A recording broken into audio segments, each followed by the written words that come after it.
건너매 엘리야가 엘리사에게 이르되 나를 내게서 데려감을 당하기 전에 내가 내게 어떻게 할지를 구하라.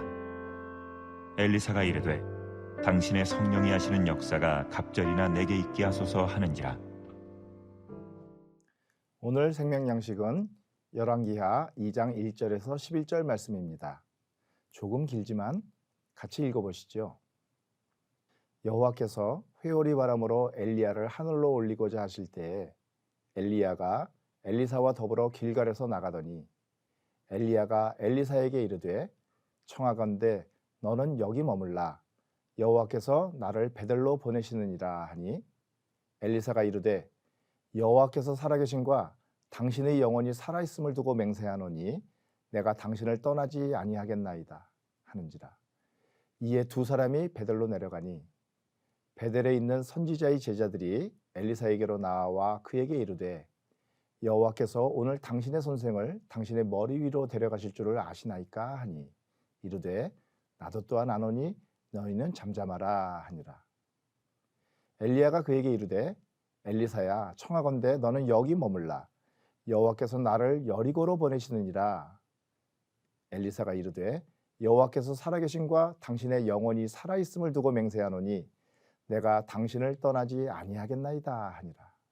그들이 여리고에 이르매 여리고에 있는 선지자의 제자들이 엘리사에게 나와 이르되 여호와께서 오늘 당신의 선생을 당신의 머리 위로 데려가실 줄을 아시나이까 하니 엘리사가 이르되 나도 아노니 너희는 잠잠하라. 엘리야가 또 엘리사에게 이르되 청하건대 너는 여기 머물라. 여호와께서 나를 요단으로 보내시느니라 하니 그가 이르되 여호와께서 살아계신과 당신의 영혼이 살아있음을 두고 맹세하노니 내가 당신을 떠나지 아니하겠나이다 하는지라. 이에 두 사람이 가니라. 선지자의 제자 50명이 가서 멀리 서서 바라보매 그 두 사람이 요단가에 서 있더니 엘리야가 겉옷을 가지고 말아 물을 치매 물이 이리저리 갈라지고 두 사람이 마른 땅 위로 건너더라. 건너매 엘리야가 엘리사에게 이르되 나를 내게서 데려감을 당하기 전에 내가 내게 어떻게 할지를 구하라. 엘리사가 이르되 당신의 성령이 하시는 역사가 갑절이나 내게 있게 하소서 하는지라. 이르되 내가 어려운 일을 구하는도다. 그러나 나를 내게서 데려가시는 것을 내가 보면 그 일이 내게 이루어지려니와 그렇지 아니하면 이루어지지 아니하리라 하고 두 사람이 길을 가며 말하더니 불수레와 불말들이 두 사람을 갈라놓고 엘리야가 회오리 바람으로 하늘로 올라가더라.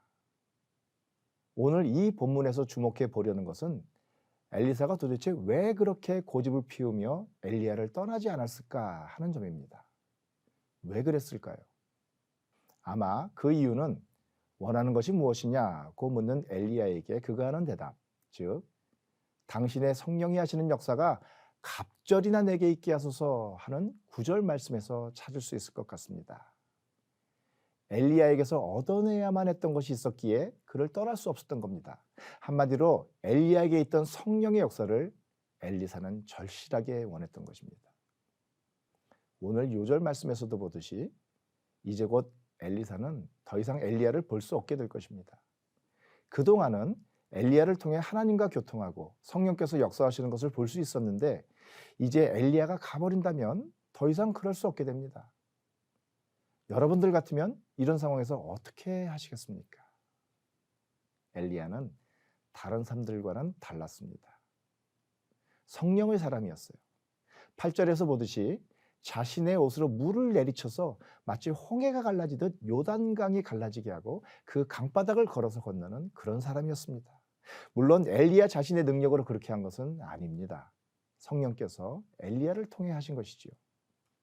그렇기는 해도 당시에 엘리야 외에는 그렇게 쓰임받는 성령의 사람이 없었습니다. 엘리사는 그 점을 잘 알고 있었어요. 그래서 엘리야에게 있었던 성령의 역사를 구한 것입니다.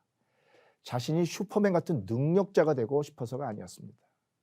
하나님의 선지자로서 하나님의 일을 감당하기 위해서는 자신의 힘으로 되는 것이 아니라 엘리야처럼 성령의 역사가 있어야 한다는 것을 잘 알고 있었기 때문입니다.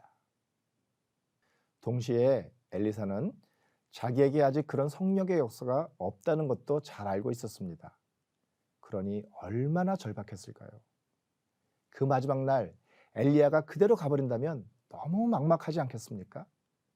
그래서 엘리사는 스승의 만류를 3번이나 뿌리치면서 바지자락 붙잡고 늘어지는 심령으로 엘리야에게, 아니 엘리야를 통해 하나님에게 성령의 역사가 자기에게도 주어지기를 구하지 않을 수 없었던 겁니다. 그런데요, 엘리사는 9절에서 엘리야에게 있는 성령의 역사가 갑절이 자기에게 있기를 구한다고 합니다. 스승인 엘리야보다 2배나 능력이 있는 더 크고 위대한 선지자가 되기를 구한다는 것일까요? 아마도 그건 아닐 겁니다. 이 부분은 설명하기가 조금 까다로운데요. 주석에 따라서는 다른 해석들도 있지만 제 생각에는 엘리사가 볼 때 엘리야가 너무 큰 사람, 넘사벽이었기 때문에 그런 것이 아니었나 싶습니다. 아마도 엘리사가 볼 때 엘리야는 보통의 사람이 아니었을 겁니다. 요즘 말로는 무늬만 사람일 뿐 하나님이나 하실 수 있는 그런 것을 행하는 그야말로 초인간적인 존재였을 것입니다. 단순히 능력에서만 그런 것이 아니라 성품에서나 하나님에게의 순종에서나 사람들을 대하는 태도에서나 등등 모든 면에서 감히 자기와는 비교도 되지 않는 아주 훌륭하고도 뛰어난 분처럼 여겨졌을 것입니다. 그런 엘리야를 이어서 일을 하려면 자기처럼 턱없이 부족한 사람에게는 엘리야에게 주어진 것보다 2배나 많은 성령의 역사가 있어야 비로소 엘리야가 하던 일을 할 수 있을 것이라고 생각했던 것 같습니다. 그래서 갑절의 역사를 구한 것이 아닐까요? 분명한 것은 성령의 역사가 없이는 하나님의 일을 할 수 없다는 것을 엘리사는 분명하게 알고 있었다는 것입니다. 사람의 지혜와 힘으로는 하나님의 일을 할 수 없다는 것이죠. 그에 비하면 본문에 나오는 다른 선지 생도들은 너무 안이한 모습인 것 같습니다.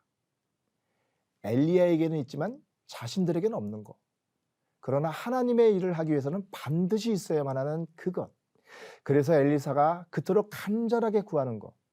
바로 성령을 받아야 한다는 것을 그들은 너무 소홀히 생각하고 있으니까요.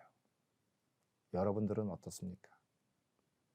성령은 받으면 좋지만 안 받아도 괜찮은 그런 것이 아닙니다. 우리로 하여금 말씀을 깨닫게 하는 것도, 말씀에 순종할 수 있게 하는 것도, 우리가 믿게 하는 것도, 믿음대로 행하게 하는 것도 모두 우리 안의 성령께서 하시는 일입니다. 그래서 로마서 8장은 그리스도의 영이 없으면 그리스도인이 아니라고까지 하십니다. 우리에게 성령의 역사하심이 없으면 우리는 아무것도 아닌 거죠. 우리 모두 엘리사처럼 간절한 마음으로 우리 안에 성령이 역사하시기를 구해서 성령을 선물로 받고 하나님의 일을 하는 성령의 사람들이 되시기를 바랍니다.